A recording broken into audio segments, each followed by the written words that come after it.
Hello, and welcome back to... Luke didn't have a reference to make at the beginning of the podcast. He hadn't felt a pain in his heart like this since he was 16 years old and watched the end of Mamá También for the first time. He did not share this with his guest. The Luke Bugbee Show. I'm your host, Luke Bugbee, and today we have a very fun and special double feature out there for all of you Satanists, homosexuals, and other members of dangerous cults.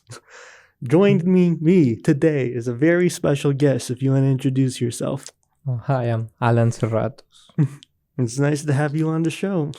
Thank you. It's nice to be here. Yeah. All right. This is a very explicit episode of the Luke Bugbee Show in terms of the content we're going to be talking about today. It's a very sexually charged double feature, I guess. So if you have, like, I don't know, if this isn't your thing, it's probably skip this episode. But these are two amazing movies if you can open yourself up to them. The first movie we're going to be talking about is Alan's choice, Y Tu Mamá También, starring Maribel Verdú, Gael Garcia Bernal, Diego Luna, directed by Alfonso Cuarón, written by Alfonso and his brother Carlos. It's a story of two young men and an older woman they both love on a road trip. They discover stuff about each other on the way and how to live life, but there's another movie lurking in the background the entire time. So, Alan, why did you pick Y Tu Mamá También? It's one of my favorite Mexican movies. I just love the theme, the story, and like one of the first Mexican movies I saw, and I think it's one of the best I've ever seen. Mm-hmm. Yeah, it's one of the first Mexican films I think I've seen too. Yes. Alfonso Cuarón is like a kind of gateway filmmaker for a lot of people, I think. Yeah. And this one is one of his. I think it's my favorite one from him, actually. Yes. I haven't seen Roma. Oh, really? Yes. I haven't gotten into it, so I don't think I can decide on a favorite. Yeah, that's fair. It's fair. Roma's good. That was actually the first movie I saw from him. Really? Yeah, when it came out on Netflix, that was a big deal. So, tell me about how you first discovered this movie, where you were when you first saw it. I actually saw it with my brother on Netflix because we were binging through it. I mean, we were looking through the stuff, and then I've always heard of the movie because when it came out, my parents saw it, but they didn't let me see it. I can imagine. Yeah, because they were like, that's an adult film. So I was like always curious about what it was about. Mm-hmm. So when we saw it on Netflix, like I just pressed play and I saw it for the first time. Yeah, it's a very memorable first watch. Yes, it is. Mm-hmm. And especially with my younger brother with me, we were like all the time we were like not sure if we should stop it. Mm-hmm. But like it was so good, like time went like fast. Well, once you watch the first scene, it's not going to get much more graphic from there. So it kind of immediately tells you what type of movie it's going to be. Yeah. So how many times do you think you've seen this movie since you first watched it? Since I first watched it, and by the last time, like preparing for this episode, I think I've seen it like 7 times. 7 times? Yes. Really? It's 3 times on Netflix, and then I bought it on DVD, and then I just rewatched it. Do you have the Criterion? Yeah, the copy. It is. Yes, the 4K. Is it on 4K yet? No. Oh, no, not 4K. I'm sorry. The Blu-ray. Oh, just yeah, the Blu-ray. It's one of my most precious items. Oh yeah, for like, sure. While I was preparing for the episode, I saw it and I was like, I have to post about this. I just saw it. Same here. I typically don't like post about like the movies immediately after watching them, but after this one finished, I just went straight to my notes and wrote, Y Tu Mamá También is one of the best movies ever made. It is. It's really one of my all-time favorites. Yes. And I've only seen it, I think, 2 or 3 times. I gotta watch it more. Yeah. No, yeah. Every time I see it, like, it's just so good. Like, it hits deeper every time I see it. So, what about it makes it so deep for you personally? Personally, I think it's just the relationship between like her life. I Mhm. mean, the the character of Luisa. I Mhm. think I really love her character, like her whole like struggle, and then her view on life. I think it's just one of the. And then every time I see it, like once it gets to a certain like dialogue line, like it just makes me like I can't explain it. Oh It just yeah. hits deep. No. I don't know if I can say it right now or like until we get deeper into the movie. Oh Because yeah. there's a specific line in the movie that I like. I think I probably know what that line is too. Yes. I written down a couple of my favorite lines Yes. in my notes. But yeah, for people who haven't seen this movie, I'm not sure if it's still on Netflix, but I don't know because I saw it on my DVD. So Yeah, I haven't that's- checked Netflix in a while. same here. I don't check a lot of the streaming services Yeah, because me I just neither. own most of my Yeah. favorite movies. I've seen your collection. It's Oh, yeah. pretty warm. Yeah. Like I'm kind of jealous. Mhm. I can't say. Yeah, I've bought way too many Blu-rays in the last like month. Damn. Honestly. I've only bought like 4 in the last month. Oh yeah. Well, is this the Criterion sale Yeah, from when we're Criterion recording sale, this? yes. Man, I went a little overboard this year. I wish but- I could have gone overboard. yeah. Like there was a lot Mhm. of movies like I didn't take. Like Mhm. Thief. I saw Thief and I didn't take it. What did you pick up? I picked never mind. I picked Gigi Oh yeah. and then I was gonna buy Thief, but I had to put it back. So I got Gigi, Mm-hmm. Cure, Oh yeah. The Night of the Hunter. Ooh. And I forgot the 4th one I took. But I'm pretty sure I took 4. I mean, I bought 4. Well, good picks. Night of the Hunter is my personal favorite Really? movie of all time. Oh, So It's pretty good. Love I can and hate. always, yeah, Yes. I can vouch for that one. You can go back to I think the second episode of the show where I said that was my favorite movie. Yes. Yeah, great picks. I don't even remember. I remember I got His Girl Friday and La Talente, but there's a Yeah. lot of movies I got. I don't want to make all my financial things public. So yeah, this will be a spoiler discussion of Y Tu Mamá También. Like you said, I think it's still on Netflix. It might not be anymore, but I'm sure it's pretty readily available, even if Yes, it's it not. is. Certainly one of the most popular Spanish films of the 21st century. Yes, it is. Like just everywhere. Yeah, I really. think like even if you search it on Prime or Amazon or anything, it's like Mhm. available for rent like, Yeah. anywhere. A lot of international films are kind of harder to come by unless you buy them on Blu-ray or on the Yes. Criterion channel or something. But this is one that's pretty readily available. So Yes, like Children of Men. I think that one's like hard to come across like streaming. yeah, that one's weird. Yeah. You'd think it'd be easier. Yeah, but because like it's so like Mhm. so acclaimed, Mhm. like it's hard. Like I remember the first time I tried to look for it, like I had to either buy it on streaming or like DVD. So Yeah. I've always been hoping for a Criterion to put I that one know. out. I'm still waiting for them to Yes. because they have. I remember I picked up Elephant Man Oh, by David Elephant Lynch, Man. That's a great yes. movie. because it like they ran out and they did the pre-sale and then I bought it. Mm-hmm. Yes. Oh, that's one of my.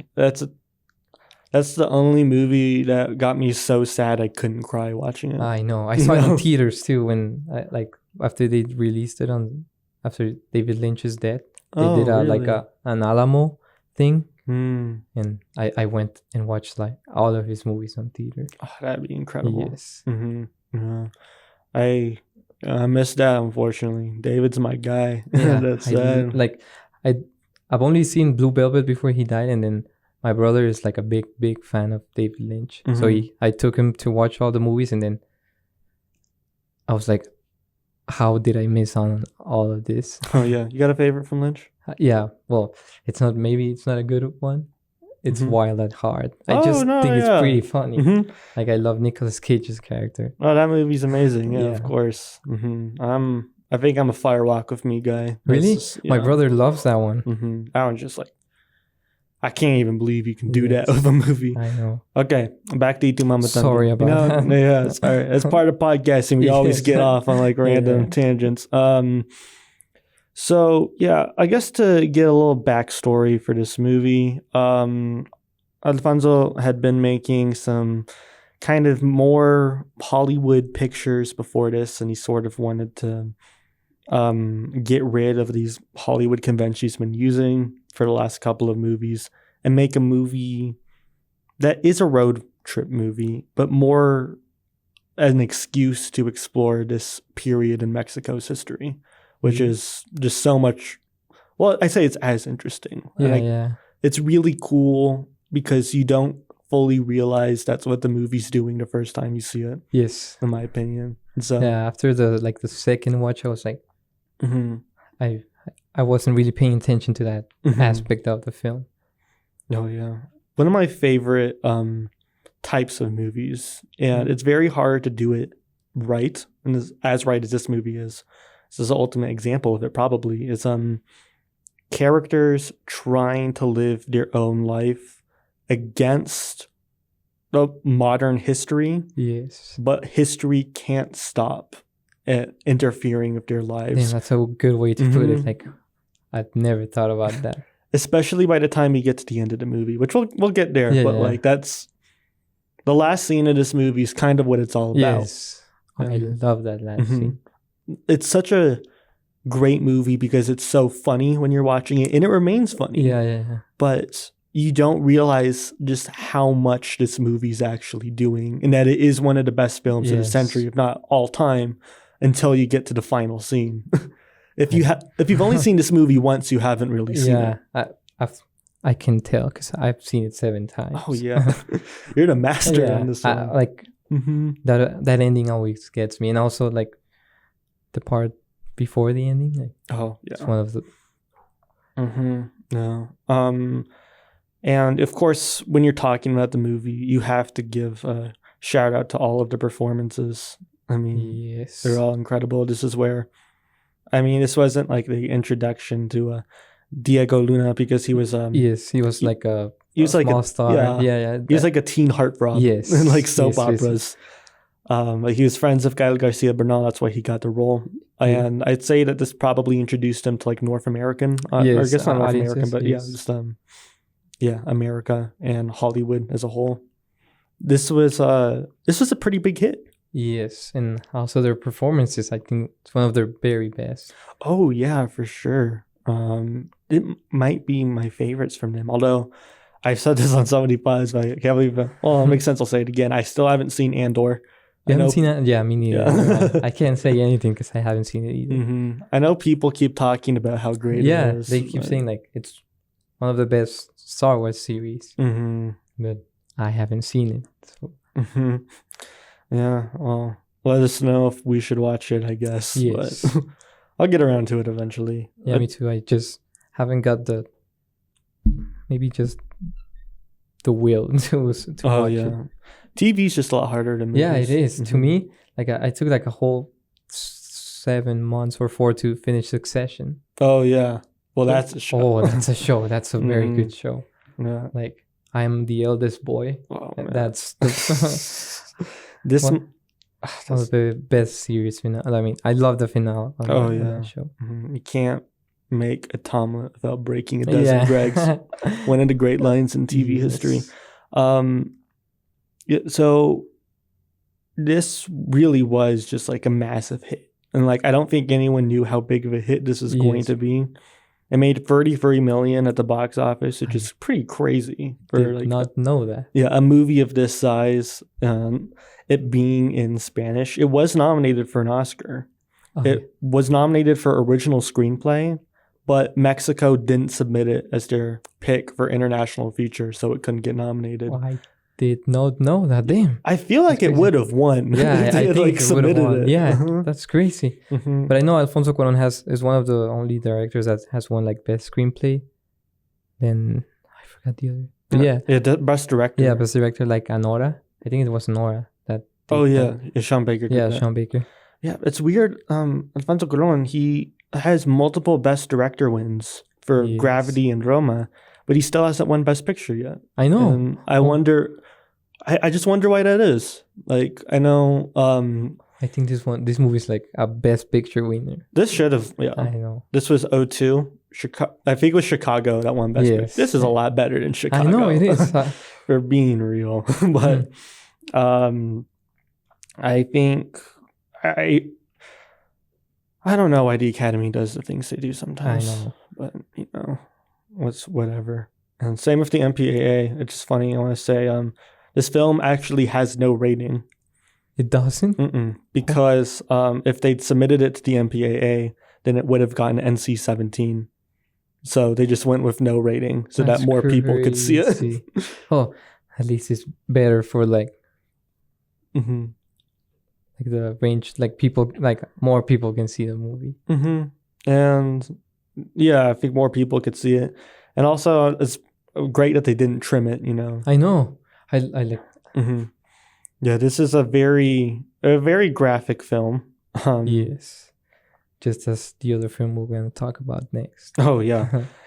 But it doesn't feel like gratuitous in any way. In my personal opinion, I know some people say it goes a little. Yeah, like too my far. parents, they don't like this movie. They don't. They don't. Like mostly my mom, she's like, that's a very like nasty movie. I'm like, nasty. This movie like changed my life. That's a very nasty movie. That's what she said because she speaks Spanish, and she's like, that's a nasty movie. I'm like, that nasty movie like changed my life in a way.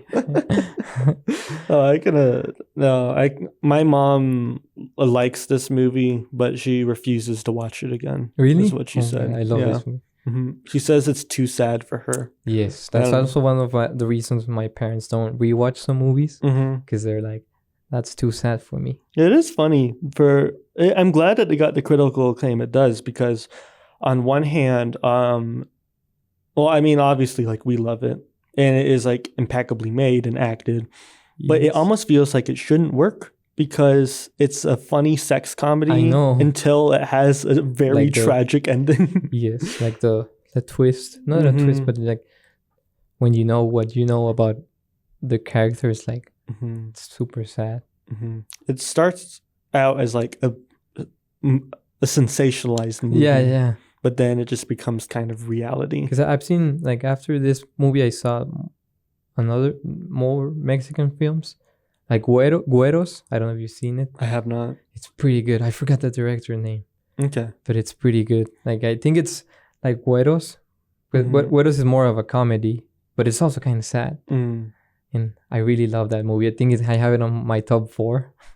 Oh yeah. I added it on my letterbox when I saw that. It's my watch list. Güeros is pretty good. I mean, I love it, and I think I can compare it to Mamá También, because it's also somewhat of a I forgot the name. I mean the word. Like a comedy or something? Yes, and it's also like they're traveling, like a car. Oh, like a road trip. Road trip, yes. Like a road trip movie, because they're trying to find something, but it's also a road trip movie. But like, I don't know. Mamá También has that. I don't know how to describe it. Yeah. No, I know what you're saying. It's hard to describe what's so special about this movie. And also, I want to point out that, like, I think I'm a little bit biased more because I love movies with narrators. Oh, yeah. Yes. Like, I just, like, love when I hear narration. Like, the Royal Tenenbaums. Oh, yeah. I love. Well, Alec Baldwin is, like, amazing in that. Yes, it is. Yeah, I want to talk about the narration a little bit. That's one of the most interesting parts about this movie. Because it makes like once they're traveling, it stops, and then you can hear like certain like almost fun facts about stuff in the background. Yeah, it adds a sense of realism and to this. I guess not this world, because it takes place in our world, but it expands what we know about the story right now. Yes. And making the whole movie feel bigger than it actually is. It is, yes. It's like, and also like there's a scene like at the very beginning, like when they're saying goodbye to their girlfriends, like it stops, the sound stops, and the narrator comes in, and he's like his girlfriend's dad calls him like Junior in front of his coworkers, but none of them know. Like it just says that. Like it gives like background on like even the side characters, like the dad that only appears in that scene. Like it just lets you know, that gives you more information about like what kind of world or relationship they have between like background characters and the two main characters. Mm-hmm. I don't know how to describe it, No. but I just like the narrate, like those type of comments in the movie. Yeah, it really adds to the fact that this is a deceptively, I guess, like it tricks you into thinking it's a simple movie. And if you want to describe just like the plot of it, you could do it in maybe like a couple of sentences. That's what I was telling. I was talking to it with a coworker, and I was like, "Have you ever seen?" Because I just watched it, Mm-hmm. and day after, I was like so excited to talk about it, and I was like, "Have you ever seen it, Mamá También?" And he was like, "No, I've never seen it. What's it about?" And I was like, "Oh, it's just two dudes like on a trip with with a woman Mm-hmm. who has this problem." And then he's like, "That's all," and I'm like, "But there's so much more to it." Yeah. And well, that's what the movie is, really. Yeah, it's just that's like that. But like I said, it tricks you into that because like Yes. the narration and part in hand with the ending, which also uses the narration, makes you realize that that's a very small part in the story. And the story is just supposed to be modern Mexico. Yes. And I don't think I think it benefits to know a bit of Mexico's history going into this, but it's not required, in my opinion. That's what I was telling him. Because like it lets you know some of the, like, also the narrator tells you about things about like what the country is going through. Mm-hmm. And that's what I was telling my coworker. I was like you don't have to know like Mexico's history to watch it. Mm-hmm.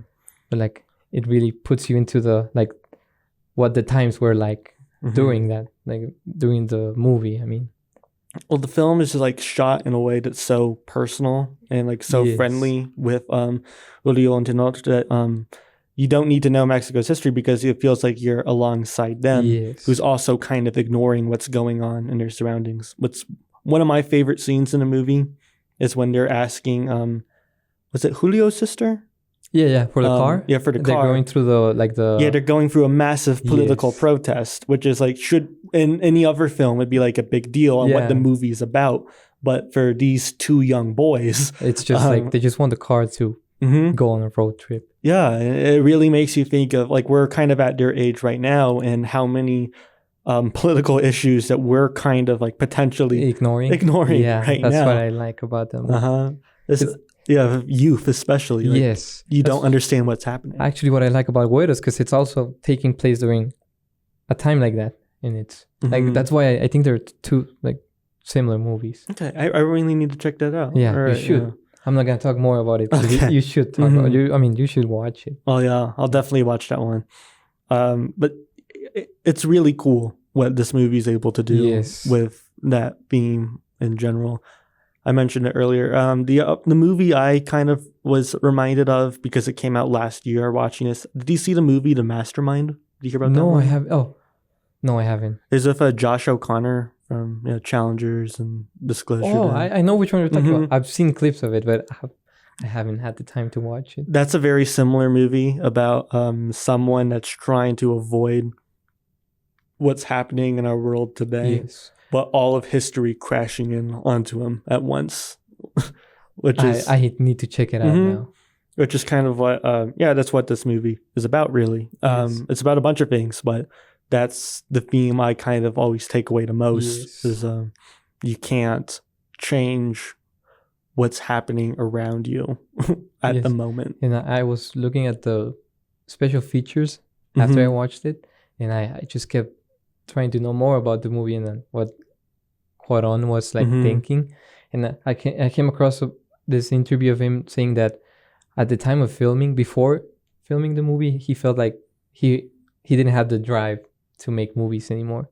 So this was one of the movies that like revived his like love for filmmaking. I mean, and I like just knowing that, like it makes me like the movie makes me like I love the movie more. I can't describe it. You can feel a sense of passion in this movie whenever you're watching it. It's just so exciting. Yes, and I think the thing about Cuarón for me is that he is like very much a perfectionist when it comes, especially Roma, which I know you haven't seen yet, but like you look at Children of Men or Gravity, it's all like technical proficiency. Yes, and I love this movie. One of the things I love so much about it is that it is as brilliantly filmed and like the mise en scène is like incredible Yes. with everything, but it feels so much looser than any of his other work. Yeah, that's what I was thinking when I saw it too. By the rewatch, I was like, because I think I just seen like Gravity last year, and now that I see this one, I'm like, damn, like you can still feel the like what you're saying, the perfectionist like style of him, but like it feels like it's like perfectionist, but like also loose. Yeah, like you can feel it.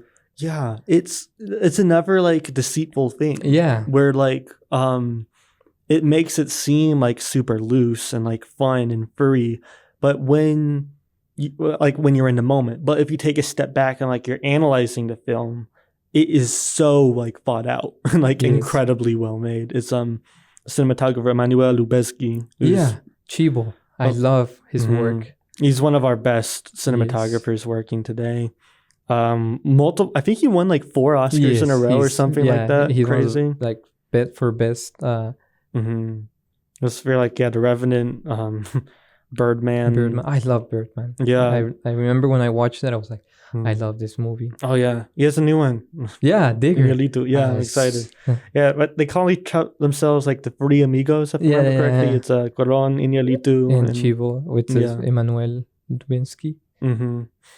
Yeah, it's an incredibly well made movie. I think I'm trying to think of like a favorite scene from it. It's not the obvious two. I know. There's a really obvious pick. I do have one, but I don't know if share it. I don't know if it's like super like it's not. I don't know if it's one of the ones that you're thinking. No, yeah. I love the scene where she's talking to the two of them, and she's asking, "Don't you ever wish you can live forever?" Like after the news that she got, like is after the third watch, and then I heard that scene out. I saw that scene. I was like, oh my god, it breaks your heart. Yeah, it does. Like, 'cause they don't know, and they're just agreeing with her. Like, yeah, it would be cool. They're like, and I'm like, but like you know what she's going through, and then it makes it like it's a punch, like a gut punch. It's like one of the scenes that like broke me down most when I was rewatching it.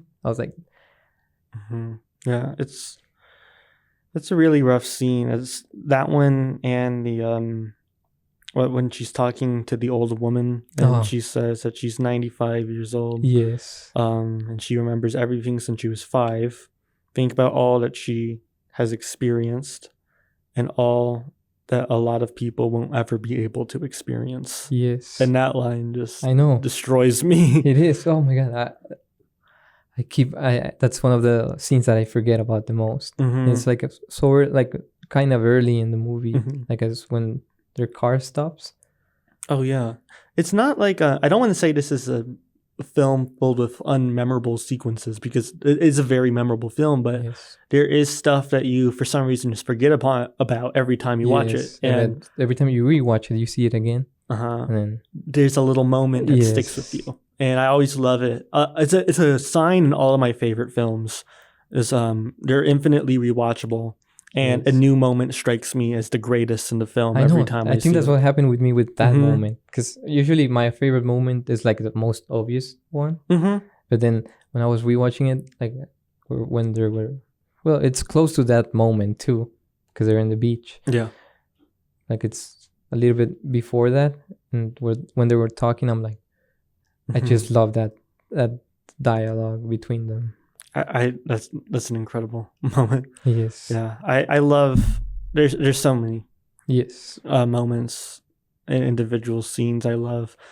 I forgot how entertaining the dialogue was, especially when they were fighting in the car. I think that is one of the most entertaining and like I'm genuinely laughing like scenes. Yeah, that's what I think I was talking to you about it, like when you're watching a movie in the like the native language, like if you do speak the language, like I think because I when I was rewatching it, I put English subtitles just to know like what is Luke thinking like while watching it. Because I mean what does it translate to?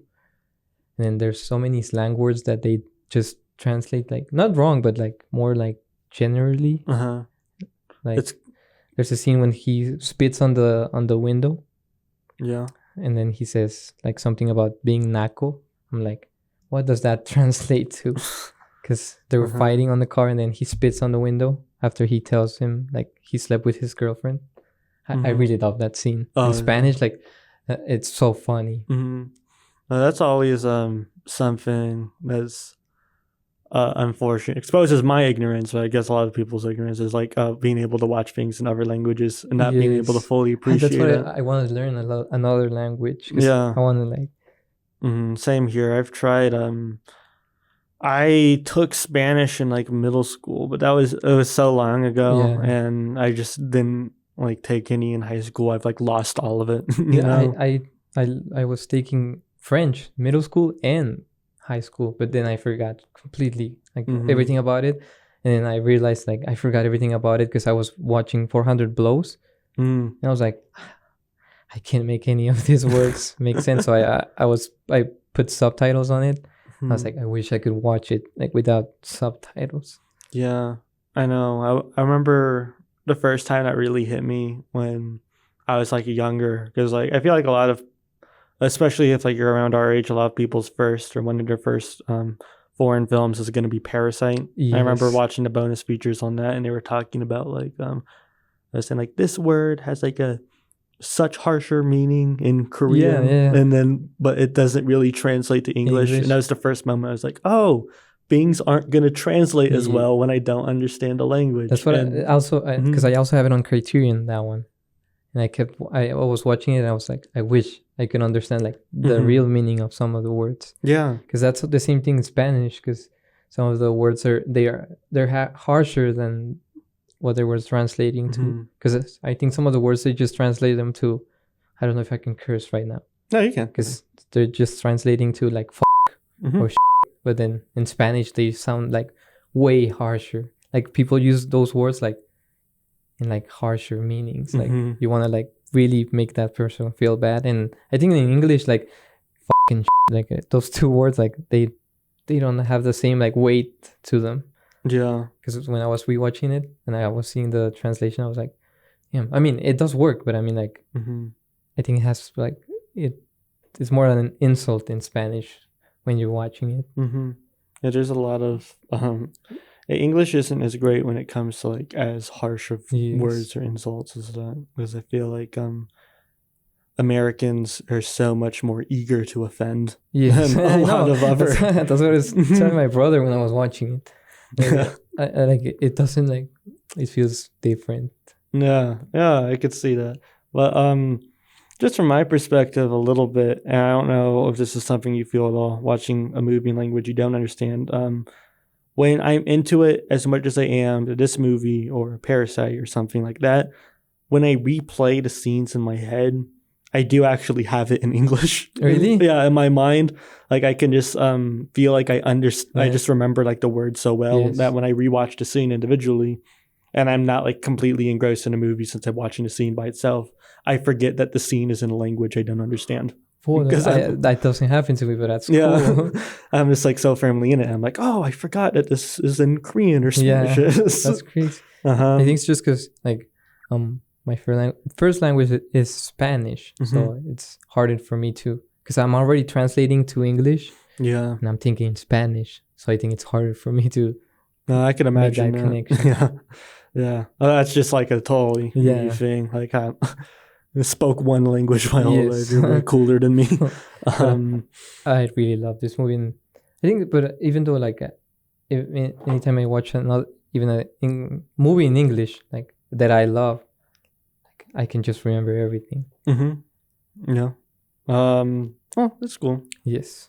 Yeah. This is a very special movie. Like I said, it's a lot of people's one of their go-to great Mexican Spanish films, I'd say. Yes, I think it's one of the ones that they named the most. Yeah, like I said, mentioning back to like they all like are friends with each other of Iñárritu, Colón, and I'd say Del Toro. A lot of people are fans of his. I think they're all three of them are friends of each other. Yeah.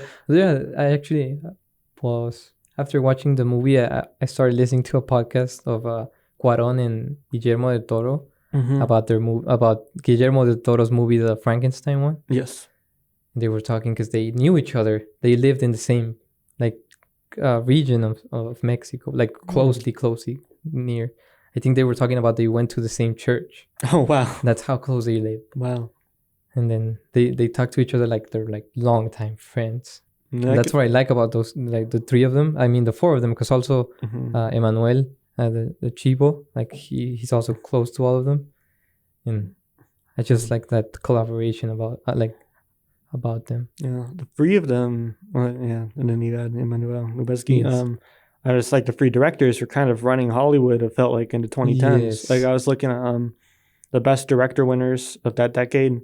And out of the 10 winners, 5 of them were those 3 men, which is just like wild. I know. Cuarón, Iñárritu. They both won twice. Yes.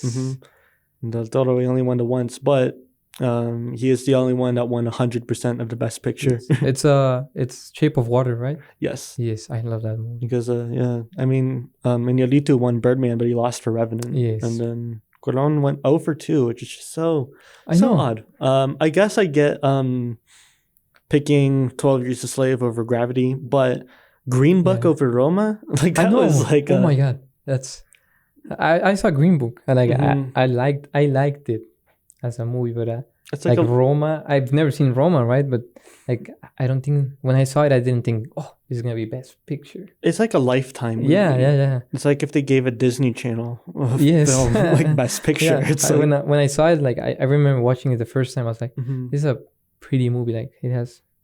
But I never thought like, oh, this is going to win an Oscar. Oh, yeah. I remember watching the Oscars that night, and I was so convinced that Roma was going to break history and like be the first international film to ever win Best Picture, first film that wasn't in English. And when they said Green Book's name, I just was so upset. I know. Well, I hadn't watched Roma, but when they said Green Book, I just got confused because I was like, I saw that movie and I don't remember like being. I'm not like smashing on the movie. I'm saying, it's trash, but I have respect for what the Farleys do. Yes. I like some of their other films. I think There's Something About Mary is one of my favorite comedies of the 90s, but I've never seen that. Oh, that's a fun movie. No, I have to put it on my watch list. Oh, that one's a crazy.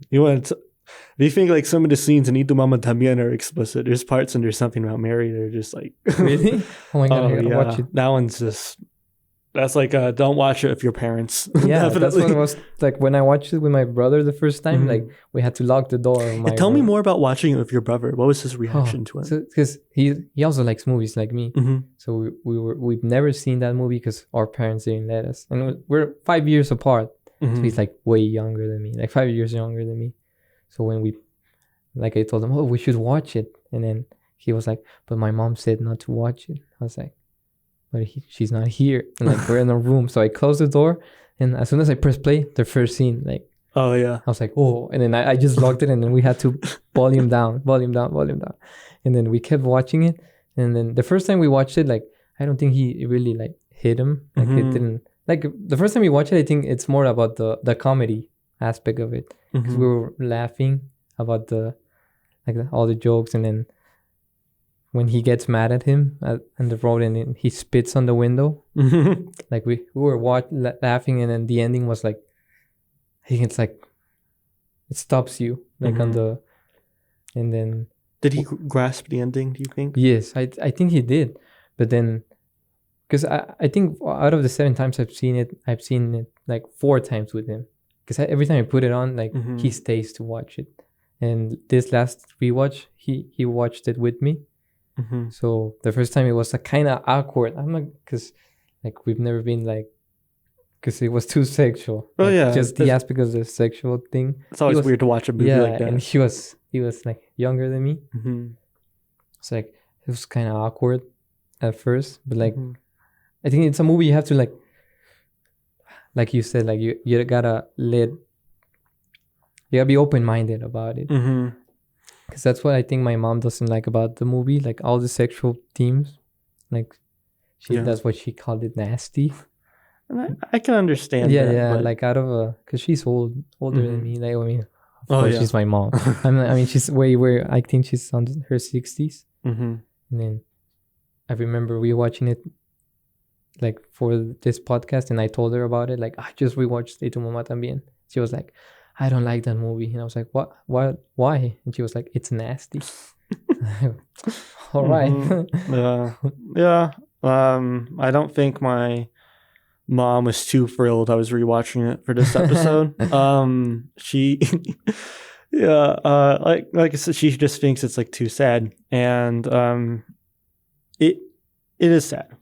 Yes, it's a very sad movie. It's sad for a lot of reasons. I think I don't think we really mentioned it at much point. That Tulio and Dinoz, they have feelings for each other. Like it's a friendship. Like it seems like a friendship at the beginning, but then it's like they're too close to each other. Yeah, there's definitely moments you take pause. There's a scene where they're both masturbating into the pool, which is like the shot in the pool. That's crazy. Like I can't believe like you put that in a movie.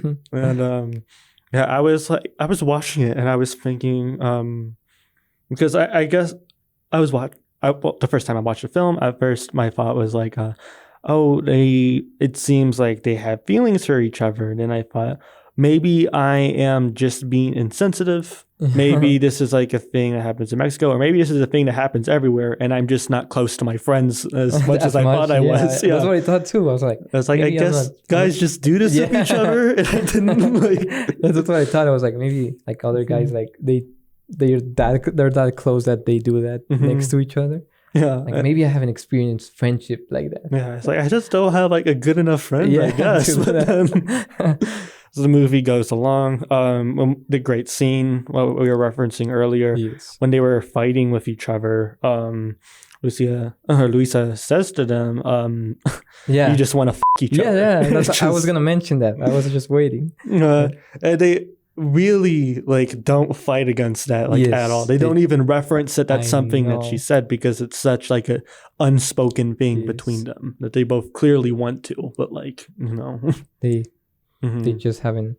They're like, I don't want to say like too manly to admit it. Like I don't know how to explain. It's kind of, I think it's a bit of a cultural thing. Yeah, also. In Mexico. Yeah, because both of my parents are Mexican, and that I think that's also why they don't like the movie. Because they're too like there's this like stigma for men in Mexico, like you gotta be manly, like super, and then like it's super like frowned upon. I think I don't know how different from the United States is from Mexico about those things. Depends on what year, and what president is in office.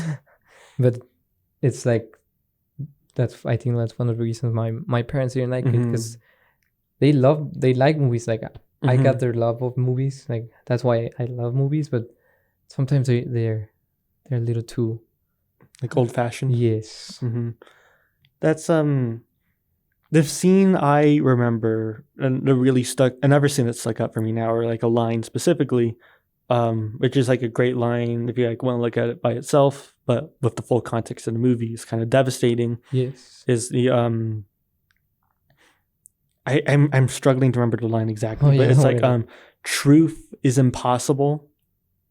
And like it's great, but like you can never get there. Yeah. If you remember what I'm talking about. Yes, I know what you're talking about. And that's what I feel like in the end of that movie. And like when some of the final scenes, I guess, when they finally like kiss each other, that is the moment of truth for them. And when they both finally like reach truth and they can't accept it. And the next day they throw up and refuse to acknowledge it ever again, which is one of the great tragedies of that movie, is that they say like, you break their manifesto, but they don't for that rule. They break almost every rule except for that one because they just can't admit that they're truths. Yes. And they can't like, damn. It's so sad. Yeah. Now that you mentioned the thing about the throw up, like I never noticed that. The throw up thing, like after they do it. Oh yeah, that's for me. It's like I know that if you're watching it as like kind of a sex comedy, it's like I think that moment reads as like like they just drank so much. Yeah. That's the first time I saw it. I think that's how I see it. Well, I mean, the first couple of times I've seen it. Now that you mention it, Yeah. I've never noticed that detail. Yeah, and that's what it means to me personally. Yeah. It's No, just and it's a good, like, it's so bright. It's something that they just can't admit to themselves. Yes. And I've seen it 7 times and I've never noticed that. Yeah. That's crazy. No, yeah, for sure. I always I talk with my mom listens to this show. Thank you, Mom. And she always mentions a detail. She said like, "Oh, I can't believe he didn't pick up on the metaphor of this." And I was like, I didn't notice that. Yeah, like why?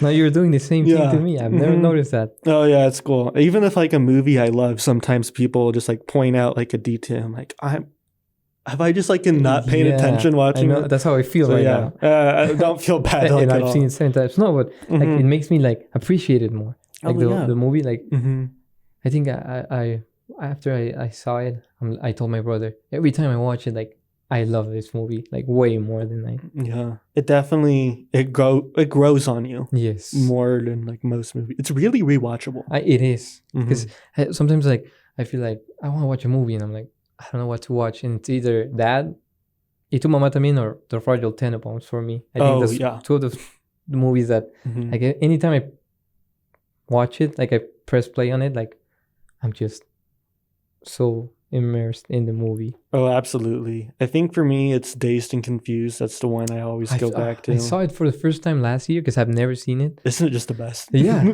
I was like, what? How come I never seen it? And then I always forget to buy it on Criterion. Oh, yeah. When Matthew McConaughey first enters that movie, it's like your third eye opens. You're like, oh my God, something has shifted, you know?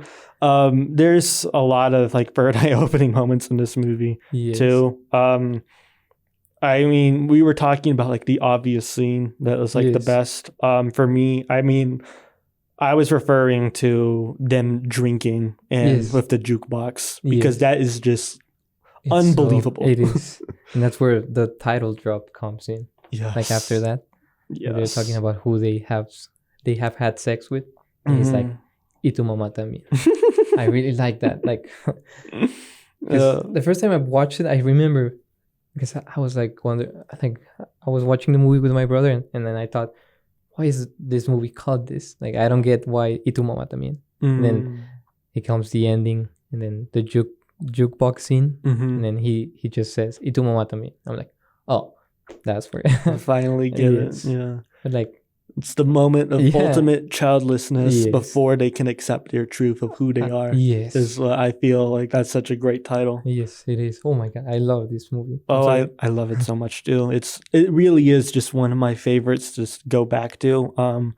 Another quick shout out scene that I always love. It's just like such a small little scene. It feels inconsequential in the whole thing, but when they're passing by and I believe it's the quinceañera. If I remember correctly. That they're donating for the. I just love that moment, and I don't know why I love it so much, but it's just such a great scene. I was watching. Oh, I don't know if I'm just sidetracking. I was watching the behind the scenes, and they had to stop the whole highway on that scene. Really? Yeah, and they had to. They had like a lot of a line of cars behind them, like honking because they were mad. I can imagine. Yeah, but that scene is so good. Yeah, buy the Criterion if you don't have it. Anyone listening and likes the movie, there's a lot of great stuff. I love the interview with Zizek, I believe is his name. Yes. I rewatched it like just this morning before coming in, because I always love his interviews whenever he does them. And this is a special movie where you can talk a lot about like the politics behind the film or just the characters themselves, what it's initially presented as, because typically for movies like this, when you have like, oh, it's a secret movie behind a movie, the first movie isn't as well thought out as this movie actually is, you know? And so you can watch it and like it's a normal sex comedy and still laugh and have fun with it. I think that's how I first saw it. The first time I was like, this is pretty funny. But then the second rewatch is like, and then I don't know what happens to me with this movie. Like every time I see it, like it's everything. Yeah, it's everything. I see it a new time, and I'm like, I just love. Like you stop seeing just the sex comedy. Yeah, it becomes so much more than that. Yes, but Also, if you want to rewatch it and just think, I just want to laugh, you can. Yes, and that's what I think you can pick between the two movies once you rewatch. Yeah, and it's perfect as both, and it wouldn't be perfect if it weren't for the two halves coming together quite like that, and it just becomes one of the greatest movies of all time. Gael Garcia Bernal also want to shout out. Specifically, he wears like a bandana, and it's just so cool. Like, he just looks great in this movie. Cool. Like, he makes me think like I can wear a bandana. Like that. I know. There's whatever he's like driving in that movie. He looks like so cool. Like, and smoking, I'm like, damn, I wish I look as cool as him. Yeah, there's like he's one of the coolest people I think I've seen in movies. For me personally, I always see him and I just get so jealous. I'm like, damn, how do they look so cool like that? And then you have like a sort of humiliating like sex scenes between all of them. Mamacita is one of the funniest lines. I was thinking about that. I can't believe you almost forgot about that. That's such a great moment. I know. And then the other guy Diego Luna character just watching from afar, like trying to get on top of the tree while they're doing it in the car. Like, that's pretty funny. Like, he gets mad, he storms out, like crosses the street, but he still wants to see what they're doing. Like, it's pretty funny. He's just a boy. I know. You know, it's a great movie about boys trying to convince the world and themselves that they're men. Yes. But they're more honestly concerned about like each other and themselves, and just like trying to convince each other. They're all putting on like a performance. It's the moment when like he lifts the toilet with his foot. Yeah, because he doesn't want to touch. And then the narrator had mentioned something about that the only time he does that is in Julio's house. Julio's house, or like any other place he doesn't feel like held. Like, I mean, I think it's dirty. Yeah. There's definitely ideas of like the class crashing between the two. And you are hoping that they can still be friends by the end of it. And it's not even the infidelity and like the weird stuff that they've been doing with each other's girlfriends. And with Luisa, it's just like, it does feel ultimately that it's being in different classes, that kind of tears them apart. And that's just what makes the movie so tragic if you haven't seen it. And I guess we're just spoiling it for you. The final scene of them meeting each other after, I believe it's a year, 2 years? Yeah, I think because they already started university. They were thinking about... And then I also find it tragic when he says, like, they ask each other what they're studying, and then he ends up studying business like his dad wanted to, instead of being a writer like he always talked about before in the movie. It's really sad seeing them not be the people that they actually want to be.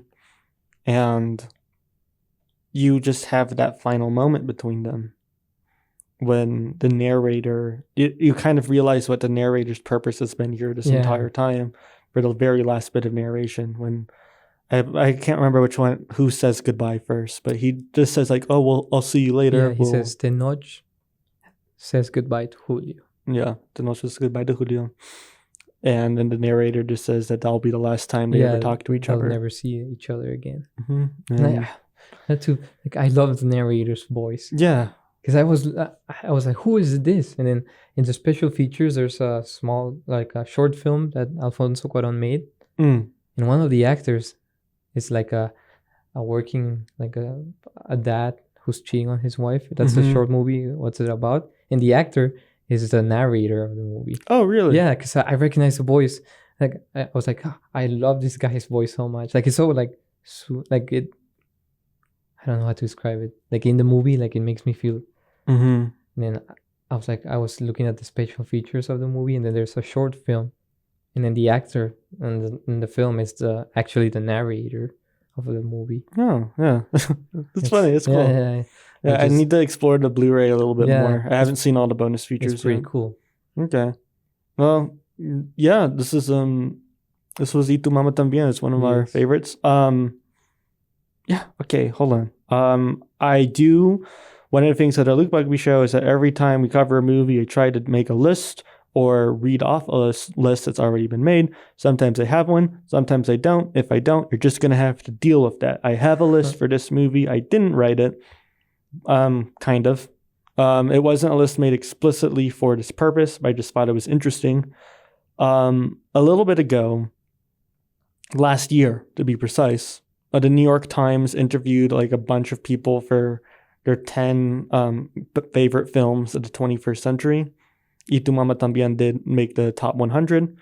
What I wanted to do was read out the 10 highest ranked non-English films on that list, because I was very interested in seeing what that would be, because you could find the normal top 10, but I was wondering. yeah, international. Number 10 was Jacques Audiard's A Prophet, which was never seen that one. Surprising. I'm the biggest fan of Jacques Audiard based off of Emilia Perez, but I guess this one's good. Yeah. I need to watch it, apparently. Number 9 is Asghar Farhadi's A Separation, which is a great... Oh, I know which one. I've never seen that one. Great Iranian film. I have it on my watch list. Number 8, Justine Triet's very recent film, Anatomy of a Fall. Oh, I love that. I have it on Criterion. Oh, I love that movie. Number 7 is, in fact, Y Tu Mamá También, which is a great movie. Yes. Number 6 is Crouching Tiger, Hidden Dragon from Ang Lee. Oh, I haven't seen that one. I really love that movie. Really? Yeah, it's an incredible martial arts film. Probably my favorite martial arts movie, really? Honestly. Yeah.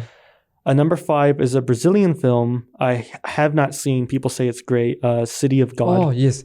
I actually while I was preparing for this, like I was listening to a lot of podcasts, and there's a Team Deacons podcast, and they had a conversation with the director of City of God. Oh, really? Yeah, and it's actually pretty interesting. Like, if you guys should check it out. Okay, yeah. Like, after you're done with this podcast, queue up that after one. This podcast. Yeah, I need to watch City of God. That's one on the watch list. Pretty good. All right. Number 4, one of my favorites of the last couple of years, The Zone of Interest by Jonathan Glazer, which I guess is from the UK, but it's in German. I didn't know it's from UK. Yeah, he's a British filmmaker. It's funny. I love the style of that movie. Oh, yeah. That's like, that's an unforgettable film. I doubt I'll ever cover it on the show. And if you want to watch it, it's on HBO, I think. Oh, yeah, it is. On HBO. I doubt I'll ever cover it on the show because I can't imagine anyone would ever pick it, or if I could come up with a way to pair it with something. Yes. But I'll just say right now, go watch it. It's great. It's pretty good.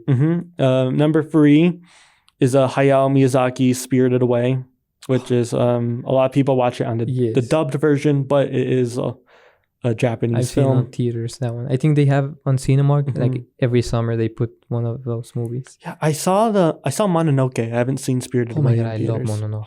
That's one of the best. Like, I think that's the top for me. Mononoke is like first on those movies. It's so great.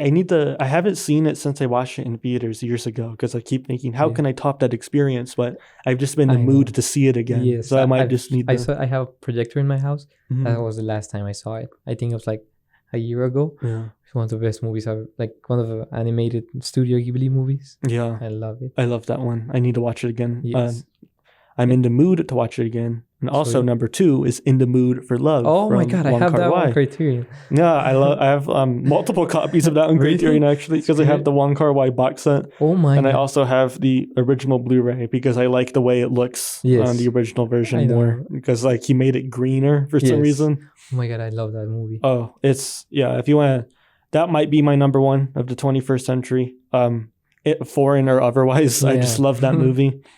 But also, I personally don't count it because it was the year 2000, which technically isn't in the 21st century. Yes. But, they counted it, so who am I to say? Number 1 is Parasite for them. Parasite is, I think it's a masterpiece. Oh, I love it. I love that film too. Not only is it number 1 on this list, it's their, for international films, it was their number 1 overall. So I think that's very interesting. Parasite, great movie. I'm sure you've seen it if you listen to the show, but if you haven't somehow, definitely watch it. Director Bong. It's also Mononoke. Oh, everyone should watch Princess Mononoke. Yes. My favorite sweatshirt is of what are they called? The little. I sound like a LARPer. No, Princess Mononoke. I have a Princess Mononoke sweatshirt of like one of the little creatures on. Yeah, I know, which is the spirits. Yes. Yeah. Okay. I really love the monkeys on that movie. Like they're barely in it, but they're so cool. Yeah, they're really in it. They just speak to to the wolves, but like Mm-hmm. I have my wallpaper on my PC are the monkeys. I love Lady Eboshi in that film. Yeah, I think oh my she's such a God. great character. Yes. But yeah, okay. Y tu mamá también, masterpiece. Life Yes. is like foam, so give yourself Oh my away God. like the sea. Yes. I love that. The saying. key line of the film. Yes. I keep saying that to my dad. Everything you need to know about how great this movie is can be found in that one line. Yes. Do you have any final thoughts No, before we move on? Just watch the movie if you haven't. Absolutely. Watch the Yes. movie. If you have seen it, watch it again. Yes. Because there's always more to learn and to appreciate. Okay. So it was awesome talking about that movie with you. Yes. The way the Luke Bugbee Show works is that my guest picks a movie and I pick a movie to go along with it. The movie I chose to go along with Y tu mamá también is called The Doom Generation from director Greg Araki. This is also a road trip movie of two men and a woman that they're both pining after. There are certain themes of homoeroticism, even though the film opens with a title card that reads a heterosexual film by Greg Araki, which is immediately hilarious.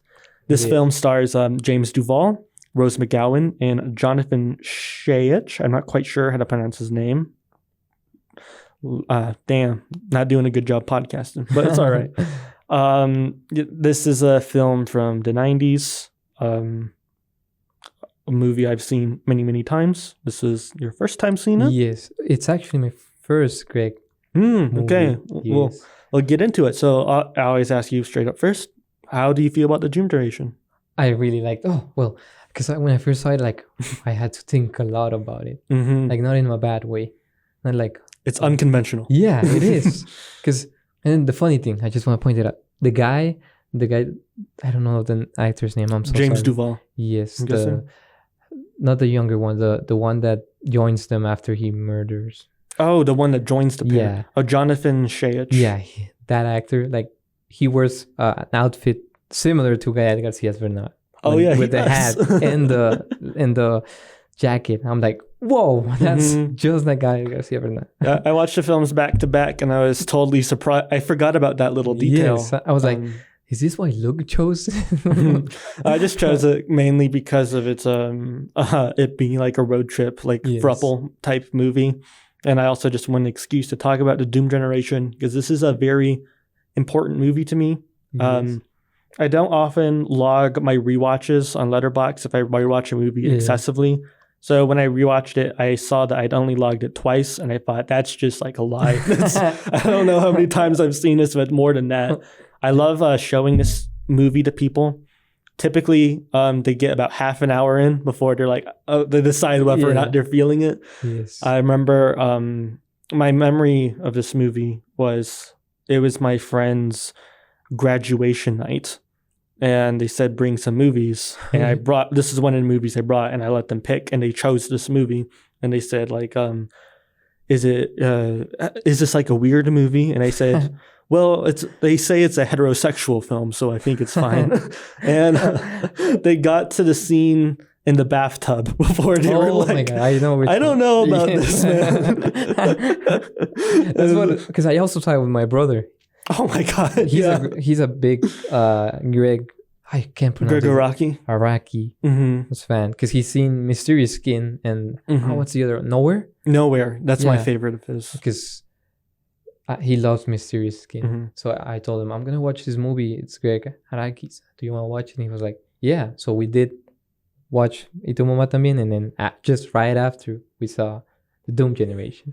Very different tones, let's say. But I really liked it, but I didn't know how to feel about it when I saw it. I was like, it needs to settle on me. I really liked it, but I didn't know why I liked it. Yeah, this will be a spoiler discussion for the film too. Yes. Even though I think it's a bit less seen than Y tu mamá también, I'll say right now, I looked it up. It's made $284,000 at the box office, so it did not do well. Oh my God, that's great. It got some like funding. Yes. I didn't know that. It did not do well.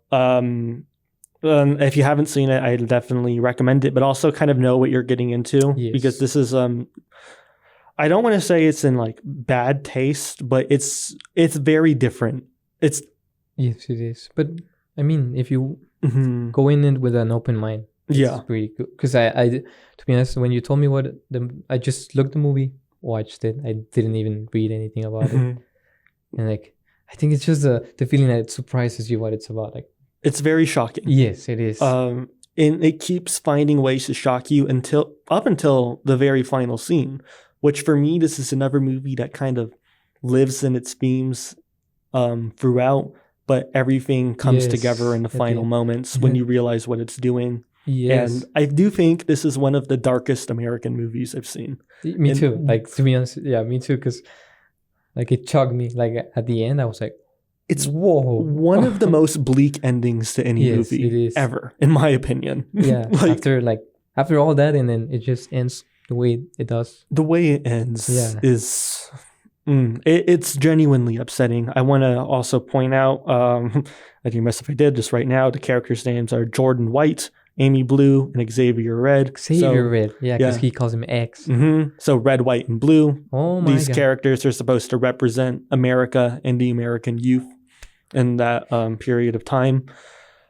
This is I'm going to give some more backstory to this movie because the backstory is fascinating. Yes. It doesn't there are certain movies, we were talking about one earlier, it will remain nameless. Before, where I say the backstory is more interesting than the movie, I think this movie's backstory is as interesting Yeah, as a the movie. film. Yes. So this is the second film in Greg Araki's teen apocalypse trilogy, is what he calls it. Yeah. You don't need to see them in order. It doesn't matter. It's all like purely thematic. It had a bit of a budget compared to his previous one. This had $800,000 as a budget. And so he's able to have a professional crew. Ooh. This is shot all in LA, but in underdeveloped areas, so it could feel like the end of the world.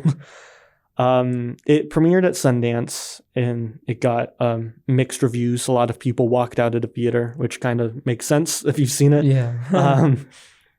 It received a lot of acclaim at the San Francisco Film Festival, though. And the film kept changing distributors because of how graphic it was, and no one wanted to put it out.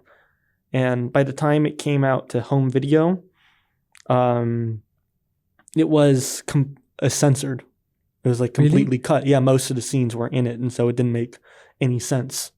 It's crazy. And so Greg Araki finally was able to premiere the original cut again after like 25-ish years in 2023 at Sundance instead of his definitive version. Yes. And Criterion was able to put it out in 2024 in a lovely box set that has the other two Teen Apocalypse movies on it. Yeah.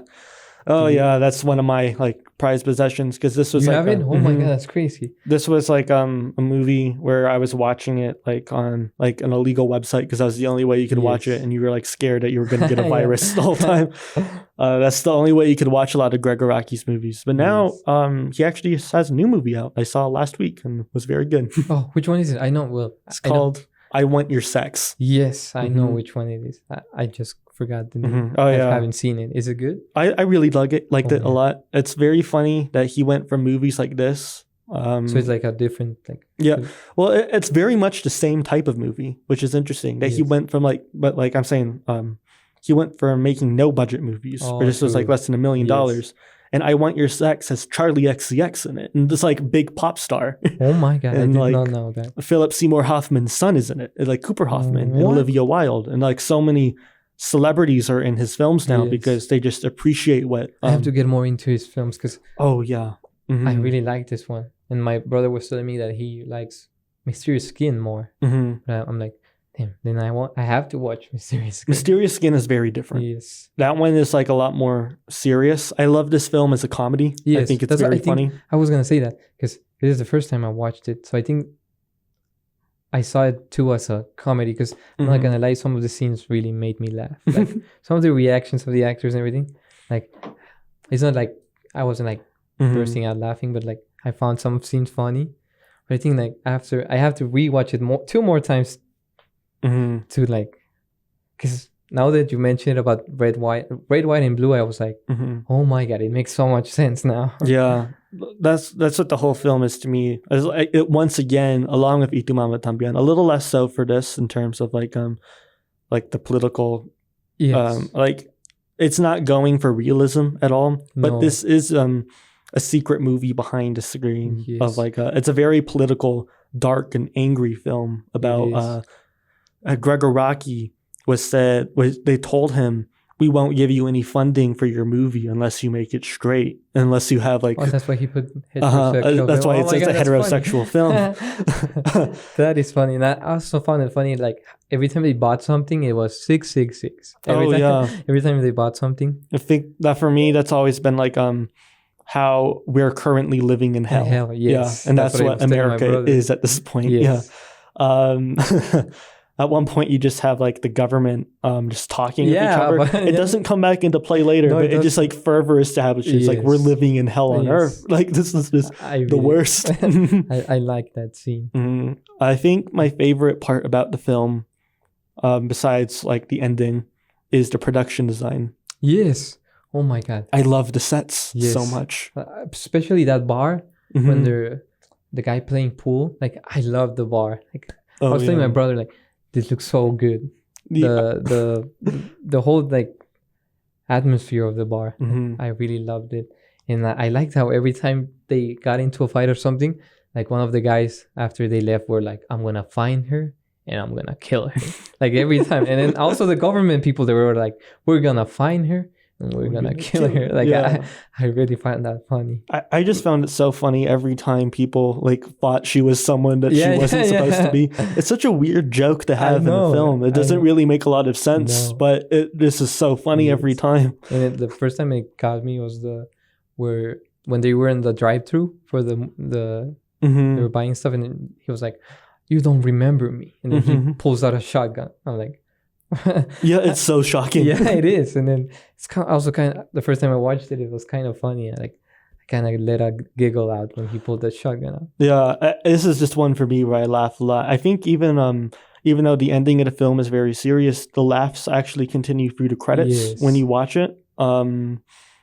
This is the only film I've ever seen watching the end credits where there's a special thanks section. And there's a no special thanks section where he lists all the people that got in his way making the movie. I did not see that. That's crazy. Insane. Yeah, he says absolutely no thanks to this person, this person.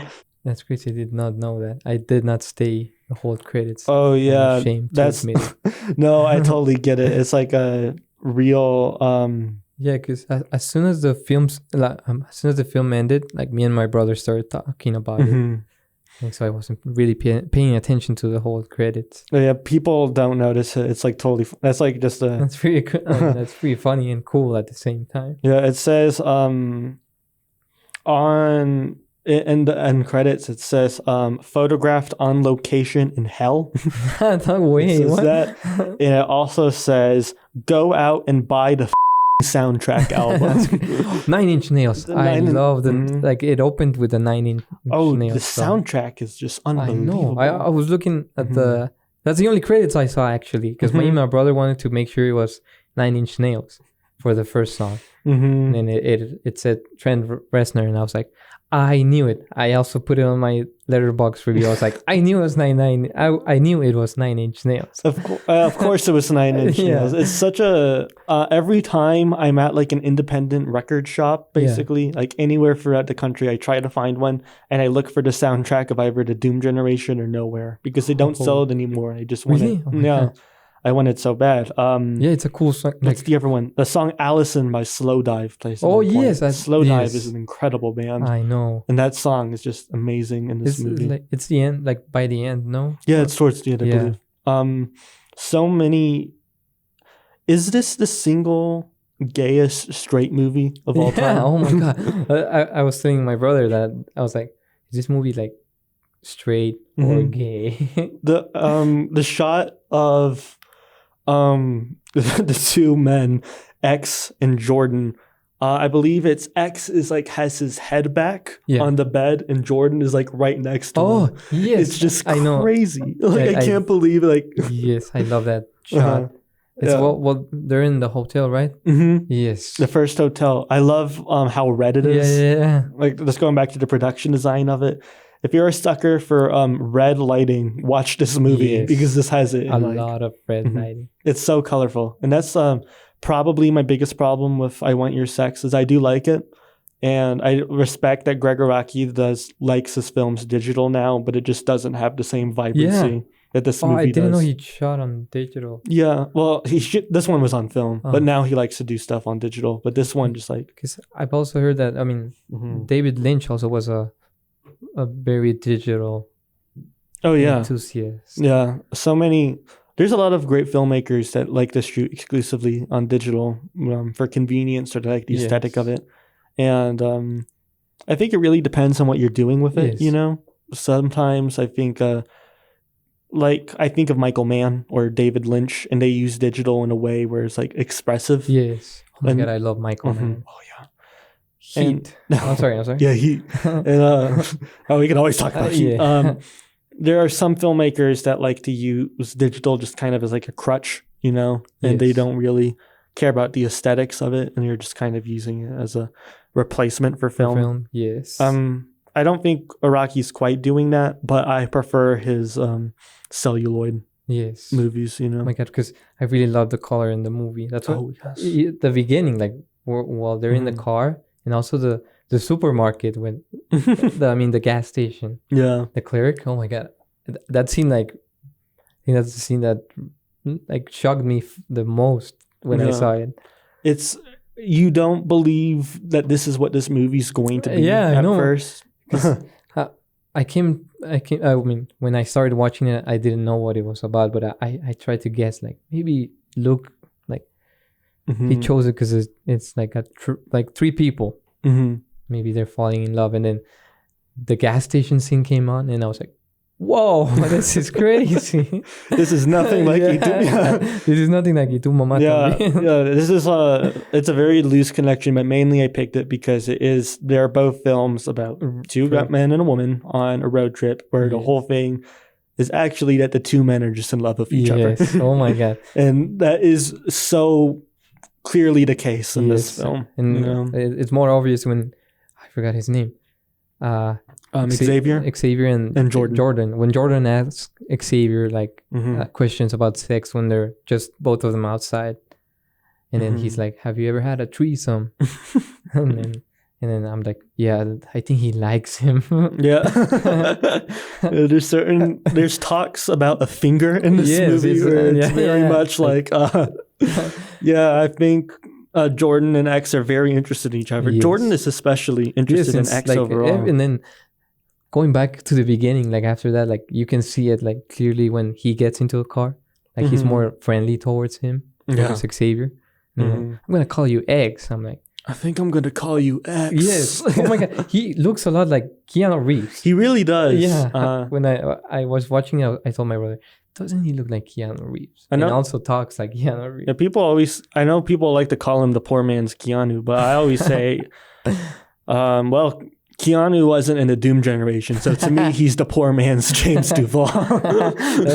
that's actually... I'm kidding. I love Keanu, but I loved his performance in this movie. Yes. I think about him doing the yo-yo. Walking into the night a lot, just like the way he walks and like moves the yo-yo is just it's so odd, you know. I love how he acts. It's very funny, this film and his dialogue, because I don't think people ever criticize it for its lack of realism, but like it's very unrealistic dialogue until sometimes I like think about it and I think I don't talk like dramatically different than like these characters do, but like it seems so natural in the movie, like. Yeah, it feels like you're on a whole other world. Yes. With like its own rules. And as the movie goes along, it keeps breaking its own rules. It only breaks its rules at the end, which is interesting. I don't know how to explain. Sorry, I'm having like a you're okay. Thinking in Spanish moment. But yeah, I really like the ending. Like the whole when they're like the three of them, and then I'm just gonna like the part when they came in the Nazis. It scared me. Like it threw me off, but in a way like it it kind of scared me. It's upsetting. Yes, I think Gregor Araki knows what he's doing. I don't think it comes across in bad taste, in my opinion. Mine neither. Like I think it's I mean, I didn't see it in Mhm. bad taste. It's very unsettling imagery, and the music they play Yes. over it, of course, is, you know, I know. I know what you mean. that's kind of jumping towards the ending. I think the film works incredibly well as a comedy, and it's very funny. It's very sexy throughout. Yes. All these characters, just trying to make it through, living in Yes. just in general, but something just like catches up to them, and they just can't change the way the world works, and just that the quiet realization of like the last scene where everything was like so colorful and bright, Yeah. and the last scene it feels like all the Yeah. colors, It's like super gray, like while they're driving. Mhm. It looks completely different from everything Yes. else in the movie. Jordan is dead. It's Yes. just Amy and X now, and And it just ends. Like it's so. it's so uncinematic and unceremonious. Yes. It's a very haunting ending where you just remember how this country treats queer people, especially in that time. Is what I always Yes. think of. Like Gregoraki is a gay man, and he's 66 years old What? right now. Yeah. Did not know Yeah. that. So that means he spent his like late teens, early 20s in the 80s at the height of the AIDS epidemic, Yes. at the biggest time where amongst history of like anti gay people Yes. and a hatred towards queerness in all forms. He was forced to make this a straight movie. It's at that point that was like a studio note, which is crazy. And he just chooses to end this in like such a dark, awful way that's completely devoid of color and Yes. Damn. of jokes, you know? It's so funny throughout, and then all of a sudden And like it it's gets not so, funny at all, Yeah. you know? Even And- like in the part when all three of them are doing that. I mean, her having sex, Mhm. and then you still get like when he does the finger thing. He's like, "What are you doing?" Like you still find it funny. Then out of the, like it's like so sudden the change of like Mhm. funny to like serious. Mm-hmm. I think this is you wouldn't expect it going into it. I Yeah. think this movie handles its tone very well. It does. You know? Because I see when people like walk out, but like as the movie kept going, like I was so invested in it. Oh yeah. Like I couldn't like. Uh-huh. There was never a moment like I was thinking like I don't want to watch this movie. Like Mhm. I was like, damn, I really want to keep watching this movie. I want to find out what happens Yeah. next between the relationships and the Yes, characters, and then it ends in that way. You get Mhm. like it makes you feel like I don't know. it leaves you feeling worse about the world. Yes. Weirdly, and that's typically not something I like to feel on a movie I rewatch as often as this one, but I think it's the right ending. Yes, it is. You know. So, how did you feel when you watched it for the first time? For the What was the vibe like in the room? In the room with my brother, Yeah. like it felt like a comedy. I think that's how Mhm. it starts. I mean, for us, we're like started with 9 Inch Nails. We're like, oh, this looks cool. Like the Mhm. whole setup, like production of the movie, Mhm. the lights, everything, and then the gas station scene. And it keeps like getting like more not normal because you feel it's gonna be like a normal, like not normal, but Mhm. it doesn't Conventional? it doesn't feel as like you said realistic because they don't have realistic dialogue. And then as the movie progresses, like I think I got invested into the characters and everything, and then I kept finding it funny. And then every time they ran away, they're like, oh, I'm gonna kill her. Mhm. And then the ending happens, and then you're like, wow. Like I remember after watching it ended, me and my brother just stood there like in silence, and then the credits started rolling, and then we started talking about it. I Mhm. was like, what just what did I just watch? But not in a bad way. Like, it's WTF. yeah. Like, it, I didn't expect this from this movie. Like, from the beginning, you don't expect. I mean, I didn't expect that ending. I don't think there's a way to expect. Yeah, I know, but it's crazy. Especially like the whole structure is so brilliant because you just have them keeping on. It's the rules. Well, I guess it happens 4 times, not rule of threes, but they keep almost getting into near-death scenarios and get away at the last minute that you keep expecting them to. Like you don't.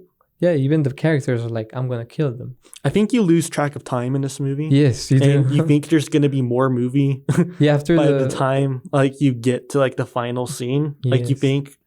I don't know. I just think this is such a well-paced movie. I'm like, oh, the first time I watched it, I was like, oh, it's like halfway done. Yeah. And I went, oh, that's it. Yeah. Oh my God. That's what I was thinking with my brother because like they came and they killed Jordan and I'm like, what's going to happen next? And then they're just driving and it just black. I'm like, what? And then I had to get the controller and then move it to see how much, like, you know, how you check the timestamps and it's already till the end. I'm like, I can't believe I just saw that. Yeah. The film's only an hour and 23 minutes. Yeah, it's really short. I did check the time before I saw it because like you press play and then you see the 1 hour 20. And then compared to Y Tu Mamá También, I think it's 2 hours. Y Tu Mamá También. Yeah, it's around 2 hours. They felt the same pace.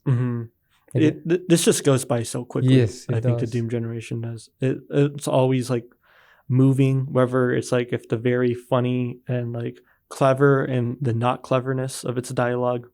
Or I do think this is like a sexy movie personally. I think there's like many scenes in this that are just kind of crazy that they like filmed this, you know. And I also think that Xavier looks cool with that the jacket and the hat. I was like, he looks like Gael Garcia Bernal. They all look so cool. Yeah, they do. I love Amy's what do you call it? I love her haircut. Yes, is it a bob? Bob. Yeah, yeah. Bob. I love her bob in this film. I think she looks awesome. And I think, Jordan and X look great. I get sad when he loses I know his jewelry. And then the cops find it. The only thing that we found, the earrings. Yeah. And then he's like, I lost my earrings. I think he says like, my mom gave that to me for passing. Yeah. I love the way he talks. Like it's just so... I think he's the best performance in this film, James Duvall. He's the only one to appear in all 3 of his Teen Apocalypse movies. I don't. I have to watch them now. Yeah, you should. Nowhere is great because that is the one. I think it's my favorite film of his because it's the biggest budget where like it's still underground. It's a big budget and he actually gets to make the characters queer as much as I think. It works in this movie as like but I think this movie is like so subtle, like you know they're queer but they never say they're queer because because of the whole thing maybe the rules of the film dictate that they can't be and so it's like every time they're almost about to like kiss or something like it feels like they're breaking the rules of the movie. You know, like especially in that scene where they're just 2 of them, like they're outside, he comes back from having sex with her and then they're talking about like sex. It seems so like intimate between them 2. They have more chemistry with each other than either of them have with Amy, which is so funny. I know Rose McGowan, Amy, and John, like actor for X, Jonathan Shayach. I didn't need to learn how to pronounce his name, but they hated each other apparently when making the movie. Yeah, and I think you can kind of tell because their chemistry, they do hate each other like for most of the movie. Yes. And I do think that's very funny that they hated each other in real life. Yeah. Maybe that's why it's so well acted. Yeah, probably. They barely have to act. Yeah. I think, there's a lot of quotes from this movie I love. A moment for me. This is a very different, like, moments for me than Y Tu Mamá También because those are typically, like, jokes, but with, like, they mean something. A lot of these jokes are just, like, good jokes for me, you know? when she says, "I've never seen a tattoo there before." Oh yeah. What is Oh, it? I think I wrote some. Yeah. Let me check. I had my notebook with me when I was seeing the movie, and I also she kept saying like "walk on the wild side," and I just kept remembering Lou Reed Oh yeah. Mm-hmm. because I love Lou Reed, and he was also like a you can say like queer Yeah. artist because he also talked a lot about like homosexual sex and everything. Mm-hmm. And Yeah, that's what- it's definitely a film that promotes like along with Lou Reed, I think you like it because this is a film about like angst and rebellion Yes. through youth, you know, but also the inevitability of that destruction, despite the fact that I know. despite everything that like should happen and for what's good of the world, you Yes. know. I really liked it, and especially like when she says like you gotta walk on the wild side. I was like, I know it doesn't have anything to do with it, just made me think about that song. Oh, probably was a reference. Yes. Yeah, I think Gregoraki has great taste in music. Yes, like I was thinking about "Walk on the Wild Side" by Lou Reed, which is also a song about a man that dresses as a woman and then he has sex with men. Mm-hmm. And then yeah, it's like also. I'm just gonna start talking about Lou Reed's stuff. Yeah, I think this movie, like Lou Reed's career, for a lot of people, this is a very important film for the queer community. Yes. I think I could see why. Like, mm-hmm. I really love this movie. Like, it made me think. Like, that's why it took so long to write a review. Mm-hmm. I think I haven't write a real review about it. Mm-hmm. It's kind of hard too because there are parts of this that it is like so low budget. Yes. That sometimes you want to attribute like possible errors and like flaws in like the production if that budget, and you can. I think it's a mistake to write that off though, and I think it adds to the charm of the movie at this point for me, where I've seen it so many times. It's just like. So how many times do you think you've seen it? At least 5. Oh. I will go back to this movie. I think I need to lot. rewatch it. Like, No, it's one I'd recommend the Criterion. I think it's a really nice 4K set of all really? 3 of them. I gotta have to buy Totally it. up. It's kind of funny. The first time I watched it was very weird because it is about a film critic named Luke. I was like, what? And so yeah, it's kind of like I knew that Gregoraki was like kind of meant for me. Yeah. You know. I think Nowhere is his masterpiece. I have to Personally. see it. Yeah, I would definitely recommend that movie. Yeah, this is another one that's kind of funny. My mom has also seen this movie. Really? She saw it when she saw it when it came out. She told me. That's crazy. Because I was saying like I covered E.T. Mamá También. I know you've seen that. I'm also doing the Doom Generation. She said, yeah, I saw that one. It was like James Duval in like the 90s. I said like, you saw this one? I don't think talking about moms. I don't think my mom would like. Yeah, probably not. My mom didn't really care for it. She said, hated this movie. Yeah, I can imagine. She was saying like, yeah, I watched it with like a bunch of people in college to like seem cool, but I did not get this one. This one was not for me. And I get it. This is probably amongst all of the movies I've covered on the show, one of the most like you're either into it or you're not type movies. And I can't really explain the movie. You know what? I take that back. I feel like I can't explain why I like the movie, but I can't force you to like it. I don't think. I know what you mean. I think I can force you to appreciate it because with its like the ending and all of that. Yes. But if the first like you really made me appreciate it more with you. I didn't because just one watch and I didn't really think about some of the stuff that you were mentioning. Yeah. Now that you mentioned it, I want to watch it again. Because I think it's not only like really funny. I think it gets funnier on rewatch actually. Like you know what it is. Yeah. Because the first time, like I think it shocks you like a lot, and then you have to get used to it. And then it gets funny. Yeah, and then it gets funny. Yeah. Yes. And you realize that there's actually jokes, and that's like funny when like he jerks off into his hand. Yeah, when he's watching him in the bathtub, and then he just licks it. That was crazy. Yeah, when I saw it, I was like, damn. Mhm. I know. Oh yeah, I saw that you recommended "Y tu Mamá También," and you thought like, "Oh, this is going to be the craziest sperm scene in this podcast." And I thought, "I'm gonna one up him. I'm gonna, That's great. And you did. I'm gonna put something way crazier." They just did it on the water. Uh-huh. Actually, Water versus hand and tongue. Hand. Yeah. I didn't think actually about that. I forgot about the whole scene in the Tu Mamá También. That's crazy. This is an absolutely wild movie. Yes. There's very few other words to describe it. Parker Posey makes a cameo in it. If you Really? yeah, No, I didn't she's see like it. well, she's in. You probably didn't recognize her. She's like the like lesbian that's like in love with her. Oh, in the bar? Yeah, in the bar. Like the Mhm. That's Parker Posey. prom bar? Really? Mhm. Oh my god. That he's playing video games in the bar and then oh my god. Yeah, I love Parker Posey.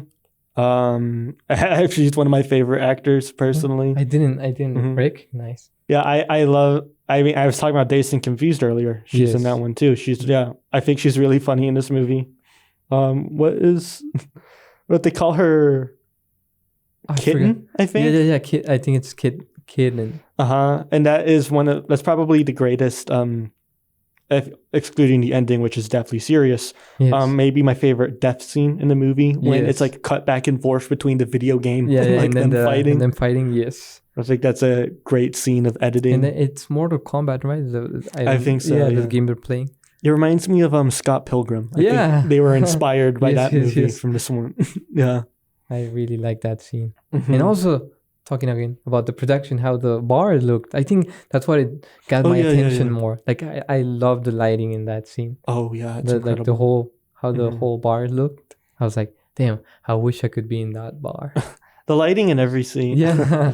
It's so incredible. I think the first scene also. Yeah. And we didn't mention it, but the movie opens up with the text seemingly existing in the film, "Welcome to Hell." Yeah, welcome to hell. That's It- what I told my brother because all the transactions were 666 and then I was like, Mhm. are they in hell? Yeah, I think that's what's so funny is that like you think, at least what I thought the first time watching it was you see that sort of thing in graffiti all the time. Yes. And you just like think of it as like kind of a angsty youth sort of thing. Yes. But it is the movie literally telling you, Yeah. Welcome to hell. yeah, this is the apocalypse, what we're Yes. experiencing right It- now. I Mhm. I did see it, and then when the movie ended, I told my brother, maybe they were in hell because the beginning it says welcome to hell, and then all the transactions are 666. Mhm. I think, yeah, I mean, they are in hell, but hell is here because we've Yes, already gotten there. Yes. You know, but man, it's such a pessimistic film about America that it's crazy. It's this funny. Yes. in Yeah. my I know. opinion, you know.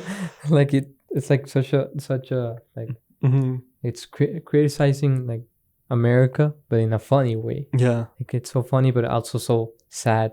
Like how real. Mhm. Like it's so unrealistic, but it's also so real. I don't know how, like the way they treat people. Mhm. I mean, they used to treat. I mean, maybe they. They still kind of do. Yeah, but, they like, do. The way they treat queer people, like it's hell. Mhm. It's also kind of sad. That's how people are like living. Yeah. But it's also like it's on such a funny way. Like sometimes Mhm. I forget. Like Like- it's really. And sometimes it can be like beautiful and fun, Yes. and sometimes it's like I don't know. I think that's Especially- why Greg Garaki, I love his movies so much, is that they cover all. I'm not gay or queer myself, but like it covers Yeah. all like Yeah, that's what I was types of saying, like- lifestyles on like the queer experience, like the Yes. highs and the lows. This one, I'd say, yeah, it covers both, like Yes. how fun it can be. And I was Yeah, just so- thinking, like 20 minutes ago, it felt like deathly serious when we were Yes. recording it, talking about the ending, and then. Fast forward, and we're saying like, yeah, he got like cum on his hand. Yeah. Like, you know, we're joking about And all then of the that. 666 and Yeah. I don't even know how many 666s there are in this movie. I like I found it really funny because he goes to buy a JoJo and then something to eat and like a lot of drinks Mhm. and then the cashier rings him out and she's like it's gonna be 666 and he has a bunch of stuff Mhm. and I was thinking there's no way that's $6. Yes. He has so many things. Mhm. I always love I like slushies in general, but slushie in this movie looks so good. Oh, I know. That's what I was telling my brother. I was like, damn, don't you like, God, you want to go to the gas station after this? It's crazy that they make gas station food look this good. I in know. This movie. Like I don't know. Was he eating like chicken tenders? I forgot what he was I think eating. it was like a hot dog. Yeah. Or something. And then the first scene that he has the nachos, I was like, oh, damn, they look so good. Like, and then he forgets his wallet and he's like, pay now. Oh, yeah. And then it gets like, it escalates so quickly, but then like it's so comedic also. But like the first time I was watching it, like it took me by surprise. Like, it's so shocking. Yeah. And also like talking about criticizing America. Like I also find it funny that everyone pulls out a gun. Oh yeah. So maybe it's like talking about gun control. Oh, that's definitely part of it too. The guy at the drive-thru, he's like, "You lied to me." And then he pulls out a shotgun. The guy in the clerk in the store, he pulls out a shotgun. Like everyone pulls out a gun. Like by any minor inconvenience. Everyone has a gun at everything. Yes. Everyone is recreating the media that they're playing with the video game and like just killing each other. Yeah. It's just like everything in this movie is just like violence. Yes. And when it's not violence, it's like it's sex. Yes. And when it's not either of those two, it's just nothing. It's like it's just like staring at the camera at the very end, you know, trying to grapple with everything you've just experienced. And that's how I felt when the movie ended. I was like, yeah, it's one of the most like jaw-dropping movies. Yes, it is. After like the whole scene where with the Nazis, I'm like, I swear I had my mouth open. I was like, what is happening? And you keep thinking like, oh, can they get out of it? Can they get out of it? Because they kept getting out of situations. And when the last thing happens, like I was thinking, oh, they're gonna get out of this, and then he dies, and you're like, and especially the way he dies, like after he's actually like maybe making love, having sex with Xavier, like that's when he dies. It's crazy because they kept the whole movie. They kept like they're teasing. Almost talking about like the way they look at each other and everything, and then by the end, when they're already like, he dies, and it's like super serious and also sad. It is sad, and the way it happens. Yes, we haven't really. I don't know the rules of Spotify or YouTube where I post this, so I don't know how graphic we can get. Yeah, I know. But there's involvement of shears in putting something into someone's mouth of their own human body. And it's very horrifying. And you can pretty easily pick up on like the meaning of that. And also, Nazis, they're the one that did. Yeah, the Nazis. Yeah, they're. Oof, man. What a rough ending to a movie. I want to talk about a fun part now. Now we can keep talking about it. Yeah, that's just kind of what it's all about, is just getting to that ending, realizing what America actually is, and offering someone not knowing what to do, just giving them a Dorito. Yeah. That's their only form of like... a Dorito? Like, yeah. I just like what else is there to do? I know. It's a bizarre, disturbing kind of... It's very interesting, I'm always interested in hearing what people have to say about it, especially like younger people, because it's very much unlike anything else being made right now. Well, my brother's younger than me, but he did you like it? He really enjoyed it. Oh yeah, because he said he likes Greg Araki in general. But like, for me, like it's my first movie of him that I've seen, and I really enjoyed it. You want to check out the rest of the filmography? All right, yeah. You gotta... This is... And Nowhere is his masterpiece, but I guess by default, because this is the one I watch more, it might be my favorite. Yes. But there's still other places to go. Because my brother like he really likes Mystery Skin. Yeah, it's a one and done movie for me. Really? That's a bummer. Really? If you think Doom Generation is a bummer, Mysterious Skin is damn. No, I have, because my brother keeps recommending me to watch it. Mhm. And after we were done watching this, he was like, "You really should check out Mystery Skin." Mm-hmm. Oh, that's I already know. Yeah, a part of like having the podcast is like you can come up with the perfect double features in your Yes. head. I just need someone to pick the right movie. Yes. If any, Disclosure Day and Mysterious Skin is a perfect double feature. Really? Yeah, I haven't seen Disclosure Day. Oh, it's flawed, but it's fun. really? Yeah, I kind of liked it. It's yeah. I don't know. I was wanting to watch it, but I didn't even have the time. I don't think it's on theaters anymore.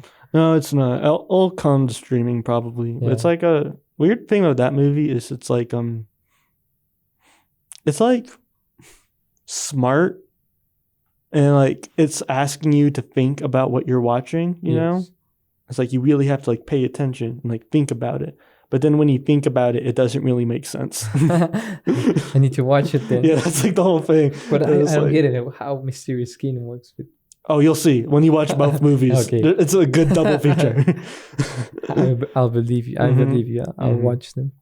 It's kind of a up double feature, but it's like Really? actually Oh. like Is there like, should I watch one first and then the other? Or? I think it would be funnier if you watch Mysterious Skin first And with then- like the idea of like how is this like Disclosure Day, and you watch Disclosure Day, you're like, oh, Okay. I guess that makes sense.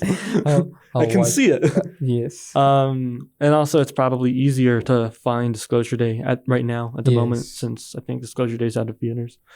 Well, actually I don't know where did you watch this, by the way? I didn't ask you. I watched it illegally. Oh, okay. No, I didn't. I didn't. Mm. Supposedly. Mm-hmm. Yes. What new? No, I watched it online. Okay, that's cool. Yeah, with my brother. I think it's on Criterion Channel for people who Really? have Oh that. my god, I didn't check this. I checked everywhere. I might not be, honestly. Because I it go- checked Amazon first. No, Mhm. they do have it on Amazon. Never mind. I watched it on Amazon. That's why I could Mhm. scroll because my brother wanted to watch it on his computer, but then I checked Amazon and it was like $2.99 to rent it, and I was like, let's just rent it. Oh yeah, Because- with an older independent movie like this, it's so cheap Yeah. to rent. It is. And Like it's like- $2.99. I was like, Mhm. I don't mind renting it. It's better quality. Yeah, just like, I because don't know. he wanted to put it on, like, connect his PC to the TV. Mhm. I was like, that's such, and there to find out, like, find it online and everything. I was like, let me check Amazon, and then that's where I checked it out. Mhm. Well, I'm glad you watched it. I'm glad you Yeah. liked it. Okay. I need to rewatch it. Oh yeah, you definitely need to. Next Criterion sale, you Yes. gotta pick it Oh up. my god, yes. Mhm. It's not that expensive, honestly. For like the free movie box set. Oh really? Like it's not as expensive as most of their box sets. I This don't is think. out of doesn't have to do anything with what we're talking about, but did you ended up buying the box set that you were telling me about? Oh, the Kubrick one? Yes. I haven't yet. I'm gonna get it when it comes out though. Okay. You know, do you remember from our class? Yeah. He pre-ordered it. Really? Oh Uh-huh. my god, that's crazy. I was talking. I said like, you pre-ordered? He said, Yeah. yeah, I want to make sure that they have like copies of it. I was That's like, crazy. dude, there's gonna have copies. I saw that also the Wes Anderson box set was on like 50% off, and I didn't pick it up. Mm-hmm. Oh, I got mine. I got Really? one. I love it. I Oh got my that as God. soon as like yeah. Oh came my out. God. I'm jealous now. I like had to sell all of my other Wes Anderson Blu-rays. Really? And then I told my brother about your Do the Right Thing signed Oh copy. yeah. He was really like, I was like, oh my god, why didn't we do that? That's I was, my prized possession. Yeah, I was like, Mhm. I know Giancarlo Esposito like signed his copy. I was like, oh my Mhm. god. Oh my god, it's so fun. I love that one. Yes. This is one of my favorite Blu-rays I own. This is like one of those if you're on a desert island, what movies would you Yeah, pick? yeah. I'd probably take this Blu-ray box set of Oh like my the God, free that's- movies because it means so much to me. That's really cool. I told him about it, and he was like, "Why didn't we think about that?" Because we did see that he was coming here to the Las Cruces Film Festival. Oh yeah. But we didn't go. It's like Mhm. we could have gotten there. Oh, I feel so lucky for getting Yeah, that. that's crazy. And then I think most like I'm guessing like most people were signing like Breaking Bad stuff or stuff like that. Oh yeah, that was the thing. Oh, I didn't get to meet him. I had my mom sign it for Really? me. Yeah, because I was like in school, you know, Yeah, and so yeah. she was the one that could meet him at that point. And she said like, "Oh, I have something for my son." And he said, "Oh, let me get. Is it like Breaking Bad?" Yeah. And she said, "No, it's a Do the Right Thing." And he I said that his heart was like, I "Oh my love God, Do the thank Right you!" Thing. Yeah, he just got excited apparently, like because I was like 15 or something. Yeah. Like a That's crazy. 15-year-old kid really like Do the Right Thing and wanted him to Yeah. sign it. I love that movie. Oh yeah, I love that one too. Yeah. I want to talk about that somewhat at some point. Someone, if you're listening to the show, pick it. Yeah. Or pick something similar, and I'll pick that. Yes. Okay. It's a perfect movie. I got a list for Doom Generation, Okay. and I actually came up with it myself. I'm not stealing it from anything. I got my top 5 movie love triangles. Oh, that's All right, big Let me one. hear it. Number 5, I have The Favorite with from Yorgos Lanthimos. Oh, I know which one it is. Mhm. I haven't seen it. Oh yeah, so I won't spoil like too much, but Yeah. do you kind of do you know like what it's about or like? No, I don't have like I. Okay, I then know. I won't say anything about it. But Okay. good love triangle. The only reason it's not higher is because their love isn't based in love. It's based in power. All right. Okay. Number 4, I do have the Doom Generation, Yes. which is one of my favorites. And number 3, I have Y Tu Mamá También. Perfect. I choice. have those at 4 and 3. I guess I could put them higher, but I think I have them at 4 and 3 because it's more about them being in love with each other Yes. Then than with the woman. Yeah, like she's just yeah. kind of there. Yeah, she's just there to like unite them in a way. I love those movies though, but also the reason I have them lower is because they take place over 1 or 2 nights, basically. Oh, And my yes. number 2 pick takes place across decades, which is Challengers, Oh, I love Challengers. Mhm. Oh my god. which is one of my favorite movies the last couple I of years. love that shirt that you wear. I'm Oh like, yeah, when I saw you, I was like, oh my god. I have. I told you, I was like, oh, I have to tell- Zendaya's shirt in that movie. It's my favorite shirt that I own. had I to- told you. I was like, I have to tell him that that shirt is so good. It's like one of the first times we talked. You said, "I Yes. love that shirt." Yeah. So thank you so much. If everyone's seen Challengers, everyone loves Challengers. So I'm gonna say more about it because it's a Yes. perfect movie. Yes. Number 1, I don't know if you've seen this movie. I don't know if most people who've like listened seen this movie, so this might be a lame number 1 for a lot of people. It's called Trouble in Paradise. I know which one it is. It's- I haven't yeah. seen it. This 1930s comedy that's from Ernst Lubitsch. And you might be like, oh, it's kind of like a lame number 1 answer. I'm going to just say, watch the movie and tell me that's not number 1. Because that is just like so clearly number 1. And I think that's the only movie on this list where it's a guy and 2 girls, which is interesting. Oh, what? I Everything need to else watch is like it. 2 girls and a guy. But except the favorite, which is for girls. But Yes. Trouble in Paradise, all timer, one of my favorite movies from the 1930s. Check it out if you haven't seen it on Criterion Channel. I'll check it out. Mhm. Okay. Yeah, I think we're pretty good on, Oh, I just want to Time. Oh, yeah. mention of course. that I think the score of Challengers was made by 9 Inch Nails. Oh, yes, it was. Yes. Oh, boy, was it. Yes, it's pretty good. Score of the decade. If you like Yes. 9 Inch Nails, you'll like the Doom Generation also. Yes. If- Also. If you're really into like the 90s aesthetic, check out this movie. Yes. Because this is one of the most like 90s movies. I know. You I know? think that's what I loved it. I mean, I liked it so much. Yeah. I love this movie. One of my personal favorites.